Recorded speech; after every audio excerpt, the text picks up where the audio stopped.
अस्सलामुअलैकुम friends, welcome to Quest for Study. इस video में मैं आपके साथ 100 ईयर वार को डिटेल में डिस्कस करूंगी। 100 ईयर वार 1337 में स्टार्ट हुई और 1453 तक चली।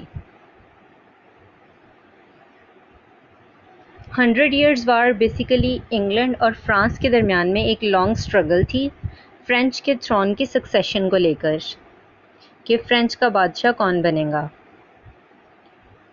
अब जब 100 ईयर वार स्टार्ट हुई तो उस टाइम में एडवर्ड 3 इंग्लैंड के किंग थे, जो एडवर्ड 2 और इसाबेला के बेटे थे। एडवर्ड 3 से पहले इंग्लैंड के किंग एडवर्ड 2 थे और एडवर्ड 3 एडवर्ड 2 के बेटे और सक्सेसर थे। इनकी वालिदा इसाबेला जो कि फ्रांस की क्वीन थी उस टाइम में।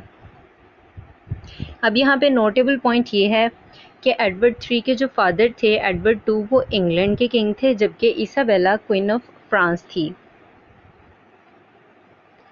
अब 100 ईयर्स वार की रीज़न क्या थी, 100 ईयर्स वार क्यों शुरू हुई, किस वजह से ये जंग लड़ी गई जो इतने सालों तक चली।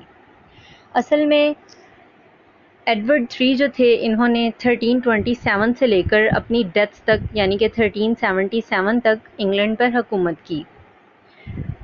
फ्रांस के बादशाह का कोई बेटा नहीं था और वो 1328 में बगैर बेटे के वफात पा गए। अब एडवर्ड 3 की वालिदा इसाबेला क्योंकि क्वीन ऑफ फ्रांस थी तो इन्होंने ये क्लेम किया कि उनके सक्सेसर के तौर पर फ्रांस का थ्रोन उन्हें मिलना चाहिए, यानी कि उन्हें बादशाह बनना चाहिए।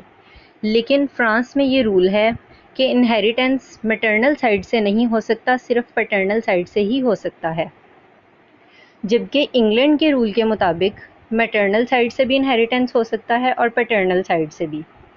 तो जब इन्होंने सक्सेसर होने का क्लेम किया तो फिलिप फाइव ने इस बात पे एतराज़ किया कि औरत खुद अपने बेटे को इनहेरिट नहीं कर सकती और खुद को फ्रांस का नया बादशाह बनने का ऐलान कर दिया और ख़ुद फ्रांस के बादशाह बन गए। इसी इख्तलाफ राय की वजह से दोनों ममालिक में जंग शुरू हो गई, जिसे 100 ईयर्स वार कहा जाता है, और इसी वार के साथ दोनों ममालिक में दुश्मनी शुरू हो गई। 100 ईयर वार का ड्यूरेशन, इसे 100 ईयर वार तो बोला जाता है, लेकिन ये 1337 से लेकर 1453 तक थी, जो कि 100 ईयर से कुछ ज़्यादा का अरसा बनता है। अगर हम इसे 116 ईयर्स वार कहें तो ज़्यादा अप्रोप्रिएट होगा।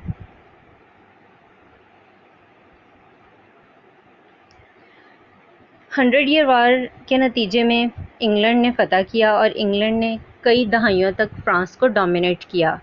उसके बाद ये सिलसिला बैक एंड फोर्थ शुरू हो गया, यानी कि कभी फ्रांस विन करते थे और कभी इंग्लैंड, कभी फ्रांस डोमिनेट करता था और कभी इंग्लैंड। यानी कि पहले कुछ दहाइयों इंग्लैंड ने फ्रांस पर हुकूमत की, उसके बाद 1360 से लेकर फ्रांस विन करता हुआ नज़र आता है और 1415 से लेकर 1422 तक हमें इंग्लैंड फ़तह करता हुआ नज़र आता है।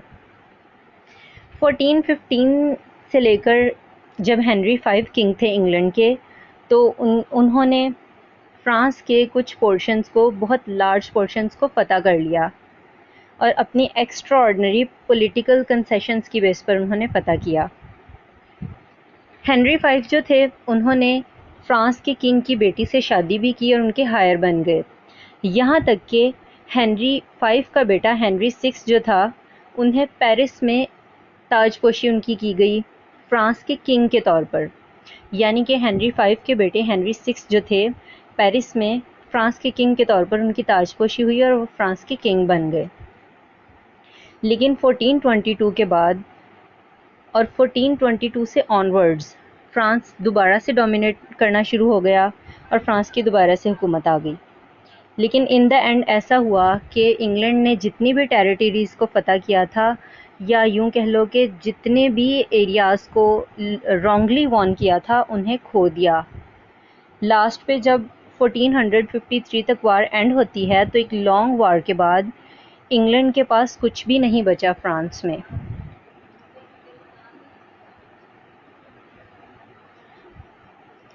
हंड्रेड ईयर वार ने तकरीबन 5 इंग्लिश किंग्स का दौरे हुकूमत देखा, यानी कि 5 रेंज को कवर किया। इनमें 5 बादशाहों का दौर आता है, जिनमें Edward III, Richard II, Henry IV, Henry V और हेनरी VI शामिल हैं। इन 5 इंग्लिश किंग्स के रेन को कवर किया है 100 ईयर वार ने।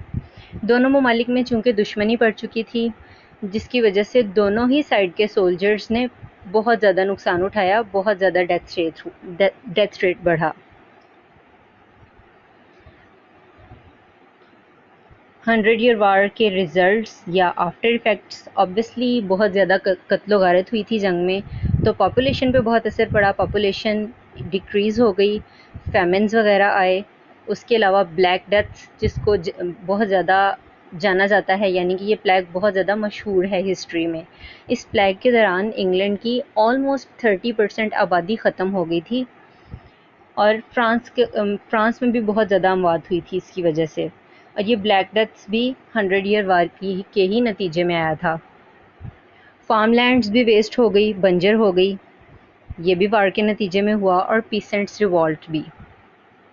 यानी कि 100 ईयर वार ने बहुत ज़्यादा नुकसान किया दोनों कंट्रीज़ का।